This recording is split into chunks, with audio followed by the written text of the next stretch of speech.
Assalamualaikum warahmatullahi wabarakatuh. Terima kasih yang sudah like, komen, dan subscribe channel ini, dan yang belum subscribe silakan tekan tombol merah di bawah ini agar tidak ketinggalan pelajaran-pelajaran menarik tentang dunia Islam. Sahabat beriman, dalam suatu hadis Rasulullah Shallallahu Alaihi Wasallam diterangkan ketika Allah Ta'ala menciptakan malaikat maut, maka hijab atau ditutupi dari beberapa makhluk dengan sejuta tutup. Besarnya malaikat Ijroil itu lebih besar dari beberapa langit dan beberapa bumi. Andai kata dituangkan air dari berbagai laut dan danau di atas kepalanya, maka tidaklah menetes setetes pun ke atas bumi. Sesungguhnya bagian timur dan barat dunia ini di hadapan malaikat Ijroil bagai meja yang telah diletakkan di atasnya sesuatu, dan terdapat di depan meja itu seseorang yang hendak memakan sesuatu yang diinginkan. Demikian juga malaikat Ijroil membolak-balikan bumi sebagaimana seseorang membolak-balikan sekeping mata uang, dan malaikat itu diikat dengan 70.000 rantai.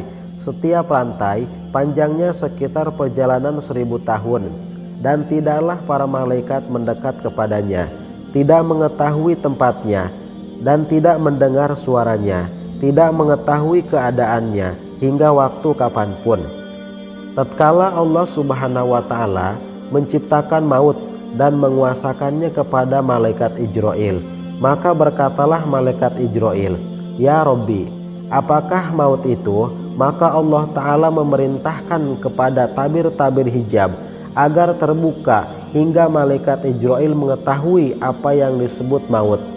Maka Allah Ta'ala berfirman kepada semua malaikat, "Berhentilah dan lihatlah wahai malaikat kepada maut ini." Maka berhentilah malaikat-malaikat semuanya. Lalu Allah Ta'ala memerintahkan kepada maut, "Terbanglah di atas semua malaikat dan hamparkan sayap-sayapmu semuanya, dan bukalah semua matamu." Ketika maut itu terbang dan semua malaikat telah menyaksikan, maka tersungkurlah mereka dalam keadaan pingsan selama 1000 tahun. Ketika mereka siuman dari pingsan, lalu mereka berkatalah, "Ya Tuhan kami, sudahkah Tuhan menciptakan makhluk yang lebih besar dari ini?" Allah Subhanahu wa Ta'ala berfirman, "Akulah yang menciptakan, dan hanya Aku yang lebih besar darinya, dan sungguh semua makhluk akan merasakannya." Lalu Allah Subhanahu wa Ta'ala berfirman kepada malaikat Ijroil, "Ya Ijroil, peganglah maut itu, karena dia telah Aku kuasakan kepadamu." Ijroil menjawab, "Wahai Tuhanku, dengan kekuatan yang bagaimana saya harus memegangnya, padahal dia lebih besar dari diriku?" Maka Allah Subhanahu wa Ta'ala memberikan kekuatan kepadanya. Lalu malaikat Ijroil mengambilnya, dan tenanglah maut itu di tangan malaikat Ijroil. Maka berkatalah maut itu, "Wahai Tuhanku, izinkanlah aku berteriak di atas langit sekali saja." Maka Allah Subhanahu wa Ta'ala mengizinkannya. Lalu berteriaklah dia dengan suara yang lantang dan tinggi, "Sayalah maut yang memisahkan antara setiap kekasih. Sayalah maut yang memisahkan antara suami dan istri. Sayalah maut yang memisahkan antara anak-anak dengan ibu-ibu mereka. Sayalah maut yang merusak rumah-rumah dan istana yang mencakar langit. Sayalah maut yang meramaikan kuburan. Sayalah maut yang mencarimu dan menjumpai kalian, biarpun kalian berada dalam gedung yang terkunci rapat. Maka tidaklah tersisa suatu makhluk pun kecuali dia merasakanku." Adapun orang-orang kafir dan orang-orang munafik serta orang jahat, apabila datang kepada mereka, turunlah maut itu, dan disebablah mereka adalah malaikat ajab, malaikat juru siksa yang hitam pekat, wajahnya melotot, wajahnya dengan membawa berbagai macam siksa. Duduklah malaikat tersebut dekat dengan hamba yang dalam keadaan sakaratul maut hingga datang kepadanya malaikat maut. Apabila telah datang malaikat maut kepada seseorang di antara mereka, maka berdirilah di muka orang tadi dalam bentuk yang menakutkan. Lalu berkatalah orang tersebut, "Siapa kamu? Dan apa yang kamu inginkan?" Maka menjawablah malaikat tersebut, "Sayalah malaikat maut yang hendak mengeluarkan kamu dari dunia dan menjadikan anak-anakmu dalam keadaan yatim, istri-istrimu dalam keadaan janda, harta-hartamu terwaris di antara ahli-ahli warismu yang tiada cinta mereka di kala hidupmu, sedangkan kamu tidak mempersiapkan kebaikan untuk dirimu dan tidak pula untuk akhiratmu. Maka hari ini aku telah datang kepadamu untuk mencabut nyawamu." Ketika hamba tersebut mendengar ucapan malaikat maut, maka dia berpaling ke arah lain. Terlihatlah malaikat maut telah berada di depannya, lalu berpaling ke arah lain. Terlihat pula malaikat maut berdiri tegak di hadapannya. Maka berkatalah malaikat maut, "Tidaklah kamu mengetahuiku? Sayalah malaikat maut yang telah mencabut ruh kedua orang tuamu, sedangkan kau telah menyaksikan keduanya dan tidak mengambil ibarat atas keduanya. Maka hari ini kuambil ruhmu agar anak-anakmu, sanak kerabatmu, teman-temanmu melihat kamu, agar hari ini mereka mengambil ibarat dari dirimu.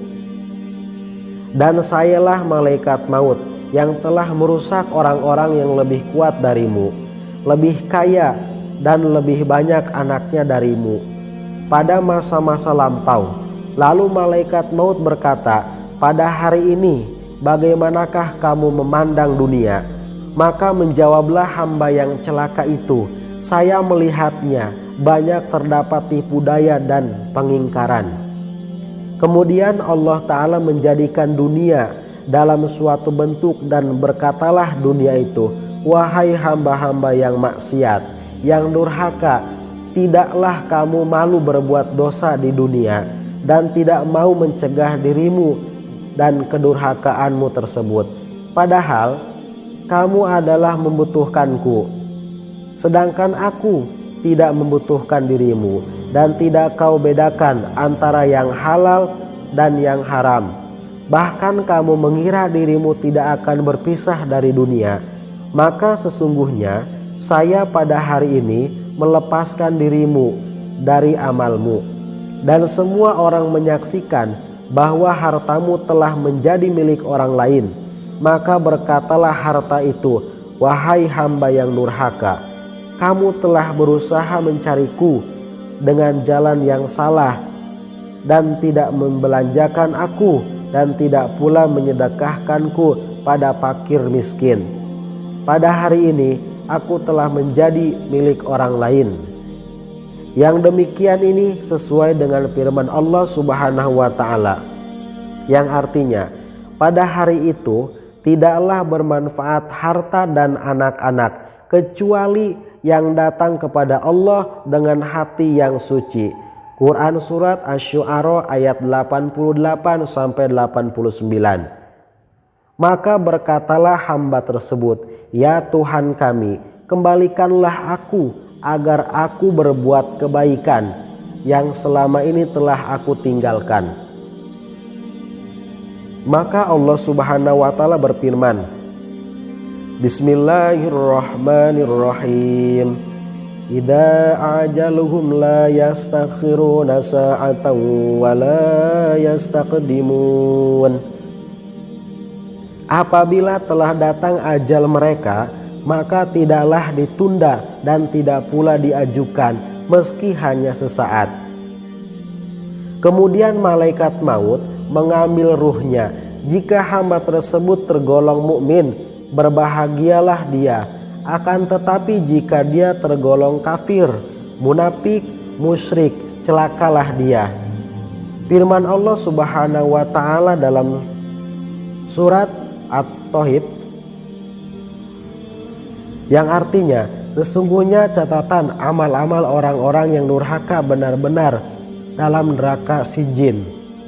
Quran surat At-Taufif ayat 7. Cukup sekian video kali ini, mudah-mudahan banyak manfaatnya. Kurang dan lebihnya mohon maaf. Wallahul muwaffiq ila aqwamit thoriq. Wassalamualaikum warahmatullahi wabarakatuh.